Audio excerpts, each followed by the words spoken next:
ఈరోజు పార్లమెంట్ లో జమిలీ బిల్లు రాబోతుంది. దానికి సంబంధించిన బ్రేకింగ్ మనం చూస్తూ ఉన్నాం. One nation one election bill ఇవాళ పార్లమెంట్ ముందుకు రాబోతోంది. ఒకే దేశం ఒకే ఎన్నిక పేరుతో తేనున్న 129వ రాజ్యాంగ సవరణ బిల్లును కేంద్ర మంత్రి అర్జున్ రామ్ మేఘవాల్ మధ్యాహ్నం లోక్సభలో ప్రవేశపెట్టనున్నారు. వన్ నేషన్ వన్ ఎలక్షన్ కోసం కేంద్రం 2 బిల్లులు సిద్ధం చేసింది. లోక్సభ అసెంబ్లీలకు ఒకేసారి ఎన్నికలు నిర్వహించేందుకు ఒక బిల్లు కాగా, జమిలీ ఎన్నికల కోసం అవసరమైన రాజ్యాంగ సవరణలకు మరో బిల్లు ప్రవేశపెట్టనుంది. ఈ 2 బిల్లులకు కేంద్ర కేబినెట్ డిసెంబర్ 12న ఆమోదం తెలిపింది. విస్తృత సంప్రదింపులు జరిపేందుకు గాను పార్లమెంటు ఉభయ సభల ఉమ్మడి కమిటీకి ఈ బిల్లును సిఫారసు చేయాలని లోక్సభ స్పీకర్ ఓం బిర్లాను మేఘవాల్ కోరనున్నారు. ఇక ఎంపీల సంఖ్య ఆధారంగా ఆయా పార్టీలకు ఈ కమిటీలో చోటు కల్పించనున్నారు.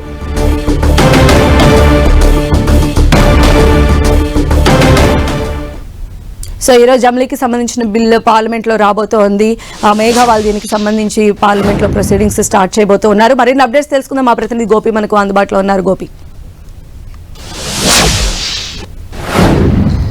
మరో చారిత్రాత్మక బిల్లు పార్లమెంట్ ముందుకు రాబోతోంది. నేడు లోక్సభలో వన్ నేషన్ వన్ ఎలక్షన్ జమిలీ ఎన్నికల బిల్లును కేంద్ర న్యాయశాఖ మంత్రి అర్జున్ రామ్ మేఘవాల్ లోక్సభలో ప్రవేశపెట్టబోతున్నారు. ఈ మధ్యాహ్నం లిస్ట్ ఆఫ్ బిజినెస్ లో 18th and 19th ఐటమ్ గా ఈ బిల్లులు లిస్ట్ అయి ఉన్నాయి.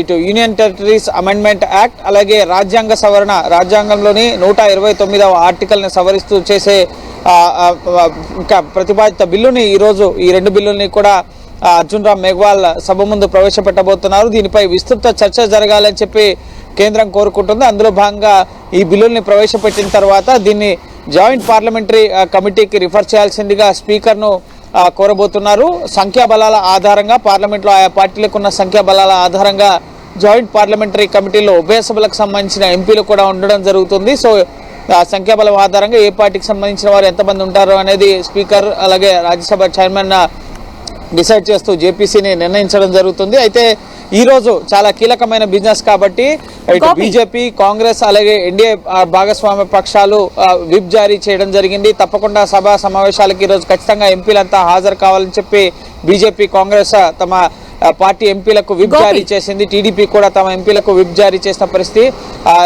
మరోపక్క విపక్షాలు ఇటు టీఎంసీ, కాంగ్రెస్ అలాగే డిఎంకే సహా మరికొన్ని పార్టీలు ఈ బిల్లును వ్యతిరేకిస్తున్న నేపథ్యంలో వారు కూడా 10:30 గంటలకు పార్లమెంట్ లో సమావేశమై పార్లమెంట్ లో ఏ విధంగా వ్యవహరించాలన్న అంశంపైన చర్చించబోతున్నారు. గోపి, అయితే అంటే ఫస్ట్ నుంచి కూడా కేంద్రం దీనికి సంబంధించి అంటే లోక్సభ ఈ ఎన్నికలన్నీ కూడా ఒకేసారి జరగాలి అని చెప్పి జమిలీకి సంబంధించి బిల్ తీసుకురాబోతూ ఉన్నారు. అయితే దీనికి కొంత కాల పరిమితిని కూడా విధించినట్టుగా తెలుస్తోంది. ఆ టైం పీరియడ్ లోపలే దీన్ని ఇంప్లిమెంట్ చేయబోతూ ఉన్నారా? దీన్ని మరింత పొడిగించేటువంటి అవకాశాలు కనిపిస్తున్నాయి. ఎలా ఉండబోతుంది అనుకోవాలి ప్రొసీజర్? ఈ జమిలీ ఎన్నికల నిర్వహణకు సంబంధించి మాజీ రాష్ట్రపతి రామ్నాథ్ కోవింద్ నేతృత్వంలో ఒక హై లెవెల్ కమిటీని గతేడాది ఏర్పాటు చేయడం జరిగింది. ఈ కమిటీ 18,000 పేజీలతో రాష్ట్రపతి ద్రౌపది ముర్ముకి నివేదిక అందించడం జరిగింది. ఆ నివేదిక కేబినెట్కి వెళ్ళడం, కేబినెట్ దాన్ని అప్రూవ్ చేయడం, ఆ తర్వాత న్యాయశాఖ ముఖ్యంగా కోవింద్ కమిటీ ఇచ్చిన సిఫార్సుల ఆధారంగా ఈ జమిలీ బిల్లుని రూపొందించడం జరిగింది. కోవింద్ కమిటీ ఇచ్చిన సిఫార్సుల్లో లోక్సభ అలాగే అసెంబ్లీల ఎన్నికల్లో ఏకకాలంలో నిర్వహించాలి. అవి పూర్తయిన 100 రోజుల్లో స్థానిక సంస్థల ఎన్నికలను నిర్వహించాలి. దేశవ్యాప్తంగా ఓటర్ లిస్ట్ జాబితా అనేది ఒకటే ఉంటుంది. లోక్సభ అలాగే అసెంబ్లీ ఎన్నికలకు సంబంధించి స్థానిక సంస్థల ఎన్నికలకు సంబంధించిన కీలక సిఫార్సుల్ని కోవింద్ కమిటీ ఇవ్వడం జరిగింది. సో ఈ కమిటీ సిఫార్సుల ఆధారంగానే న్యాయశాఖ ఈ బిల్లుని రూపొందించడం జరిగింది. సో దీనిపైన అనేక రాజకీయ పార్టీలకు సంబంధించిన అభిప్రాయాలను కూడా రామ్నాథ్ కోవింద్ కమిటీ తీసుకోవడం జరిగింది. సుమారు 30కి పైగా పార్టీలు ఈ జమిలీ ఎన్నికలకు అంగీకారాన్ని తెలిపాయి. మరో 15 పార్టీలు దీన్ని వ్యతిరేకించడం జరిగింది. Congress, Aam Aadmi Party, BSP, TMC, DMK ఇటువంటి పార్టీలు, కొన్ని ప్రాంతీయ పార్టీలు ఈ బిల్లుని వ్యతిరేకిస్తున్న పరిస్థితి ఉంది. ఇటు బీజేపీ అలాగే జేడీయూ, ఇటు టీడీపీ పార్టీ, ఈ విధంగా కొన్ని పార్టీలు ఈ జమిలీ ఎన్నికలను, ఎన్డీఏ భాగస్వామ్య పార్టీలు ఈ జమిలీ ఎన్నికలను సమర్థిస్తున్న పరిస్థితి. కేంద్రం చెప్పేది ఒకేసారి ఎలక్షన్స్ జరిగితే గనక ఎన్నికల కమిషన్ పైన భారం తగ్గుతుంది, ఎన్నికల ఖర్చు కూడా తగ్గుతుంది, సంక్షేమ ఫలాల్ని ప్రజలకి అందించే అవకాశం, ముఖ్యంగా ఎటువంటి అవాంతరాలు లేకుండా అందించే అవకాశం ఉంటుంది.